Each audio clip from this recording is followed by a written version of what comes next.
LFM va savoir pourquoi. Anders Celsius, le papa de l'unité de mesure qui porte son nom, est né un 27 novembre. C'était en 1701, ça date un peu. Il avait une quarantaine d'années lorsqu'il est arrivé avec son idée d'échelle de température.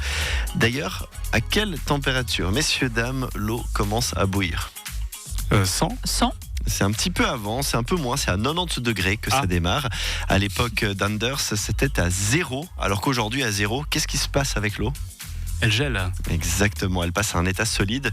Ce n'est qu'après le décès d'Anders Celsius que le projet a évolué et qu'on a en fait inversé l'échelle pour arriver à celle qu'on utilise aujourd'hui.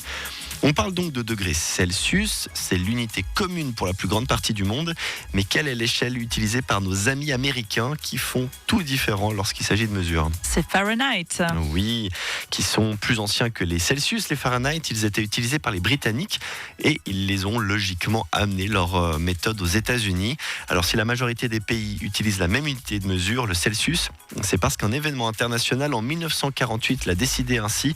Attention, grosse conférence, c'était lors de la 9e conférence générale des poids et mesures. Je me demande qui est président de cette conférence.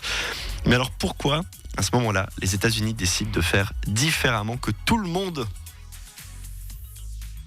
Est-ce que c'est pour escroquer des gens ? Non. C'est pour faire les intéressants. Ouais, ça pourrait être une interprétation. La population voit d'un très mauvais œil le changement parce que ça remettrait en question l'utilisation de toutes les autres unités de mesure auxquelles ils et elles sont habitués.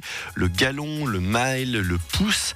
Même si les autorités tentent de s'aligner sur le reste du monde parce que ce serait beaucoup plus facile, eh bien, c'est le peuple qui l'emporte. On termine sur cette question. Quelle est la conversion Celsius-Fahrenheit ? Si j'ai 0 degré, j'ai combien de Fahrenheit ? Alors là, il y a un 2, est-ce que c'est 20 ou 200 quelque Ok. chose. Non. moi j'ai un 8 en tête. Ah oui. Non. Aucun. 0 degré Celsius représente 32 degrés Fahrenheit. Alors vous dites c'est peut-être un multiple de 32 ou je sais pas quoi. Non, attention, la conversion est plus compliquée qu'on pourrait le penser, puisque pour trouver le Celsius, il faut retirer 32 à la valeur Fahrenheit, puis multiplier le résultat par 0,55. Bon, vous l'aurez compris, bref, c'est un casse-tête. Oui, c'est un peu tôt pour nous faire bosser comme ça. Mais on aura compris l'essence même du projet. Merci Guillaume.